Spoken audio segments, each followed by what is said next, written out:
julgamento.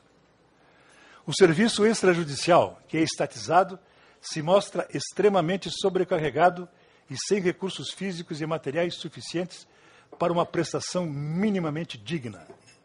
Em Lauro Freitas, em que pese o esforço da magistrada responsável para o bom andamento dos serviços judiciais e extrajudiciais, há notícias de filas que se formam durante a madrugada para a retirada de senhas de atendimento.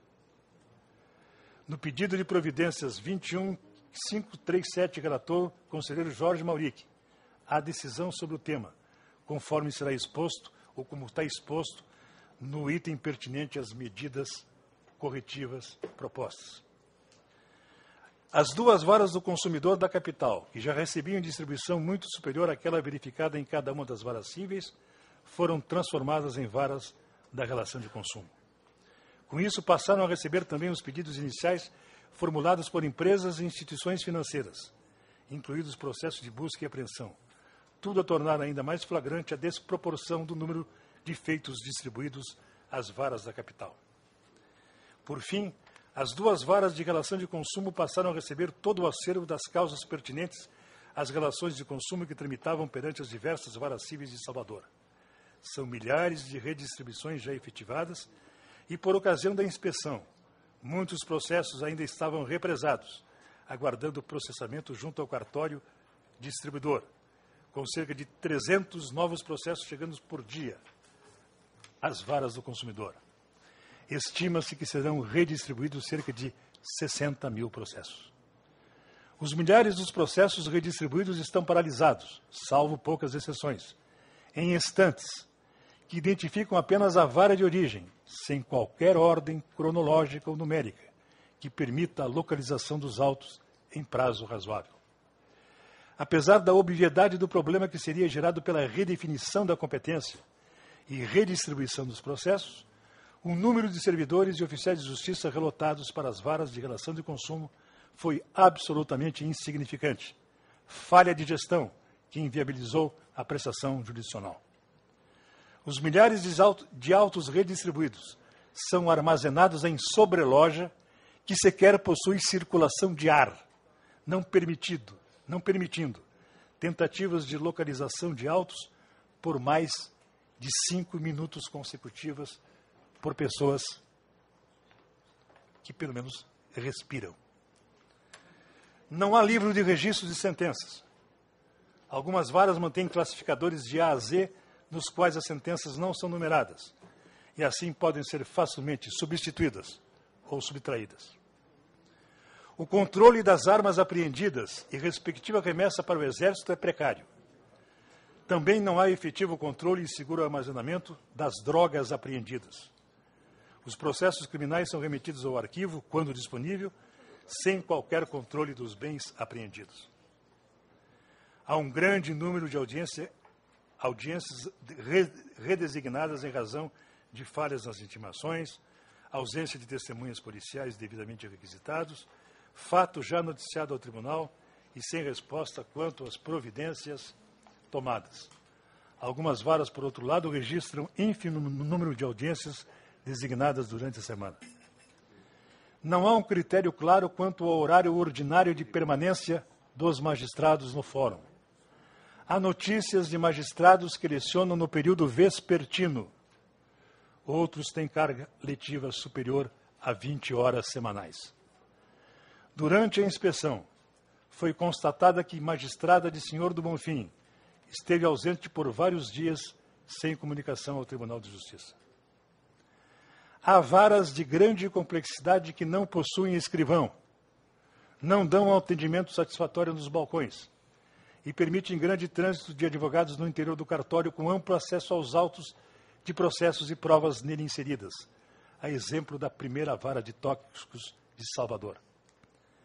Na mesma vara foi verificado que não há controle dos alvarás de solturas expedidos. Falta de critério claro para a criação de comarcas, para a manutenção de comarcas existentes e de movimento inexpressivo e para o exercício do plantão judiciário.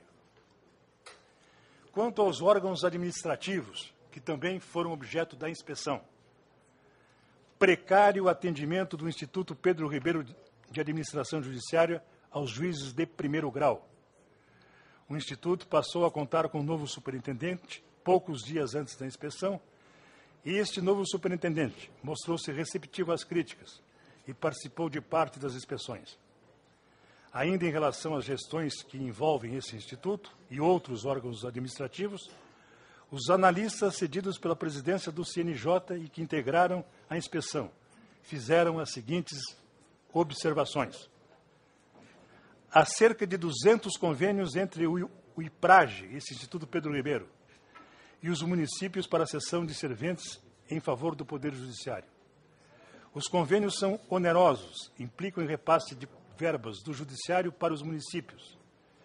Não há um controle eficiente dos repasses de recursos para os municípios e tampouco informação clara quanto ao tipo de investidura do funcionário cedido. Há convênio oneroso do IPRAGE com a Polícia Militar da Bahia, por meio do qual são disponibilizados 505 policiais para o Tribunal de Justiça. Os policiais colocados à disposição recebem gratificação depositada pelo IPRAGE diretamente nas suas contas correntes e não na conta da corporação. Há policiais atuando como motorista e outros realizam serviços ainda não especificados. A regularidade dos convênios é objeto de questionamento pelos analistas do Conselho Nacional de Justiça, que integraram a equipe de inspeção. As licitações pertinentes às obras também são questionadas, pois a habilitação se dá após a classificação da proposta vencedora, os editais consignam exigências impertinentes que podem afastar diversas empresas do certame. Há impropriedade quanto ao sistema de atualização monetária dos valores. Há acréscimo de serviços e de custos sem as devidas justificativas. A emissão dos empenhos se dá de forma indevida e há notícias de liberação de pagamento sem a comprovação da regularidade fiscal do destinatário dos valores. Há pregão para a contratação de serviços terceirizados, porém a licitação por preço global está em desacordo com a legislação federal. A execução do atual contrato de licitação não é devidamente documentada e se dá sem a devida observância da legislação tributária vigente. A solicitação de documentos pertinentes aos serviços contratados pelo Instituto não foi atendida. Tampouco foi fornecida a lista de declaração de informações de rendimentos financeiros do IPRAGE.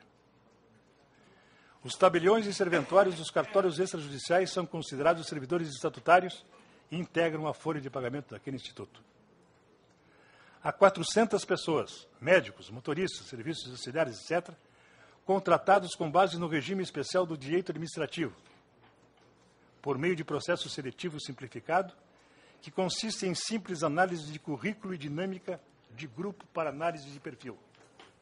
O REDA, esse sistema, permite a contratação até por 2 anos prorrogáveis por mais 2. Há ainda 405 comissionados para as mais diversas funções, um deles desde 1988, sem que fosse possível a identificação clara da sua função. A inspeção tomou por base entrevistas, pois o banco de dados da folha de pagamento não foi disponibilizado para os analistas. As informações indicam que o controle é falho e dá margem a pagamentos indevidos. Há concursos válidos homologados em 2005, prorrogado até 17 de maio de 2002, e em 1º de fevereiro de 2007, ainda não prorrogado, com centenas de vagas ainda não preenchidas. 2009.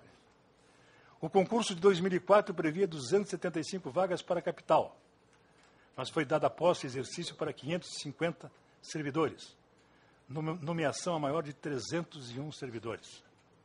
Já para o interior havia 1.750 vagas, das quais se deu posse a 1.031, a 719 aguardando chamada.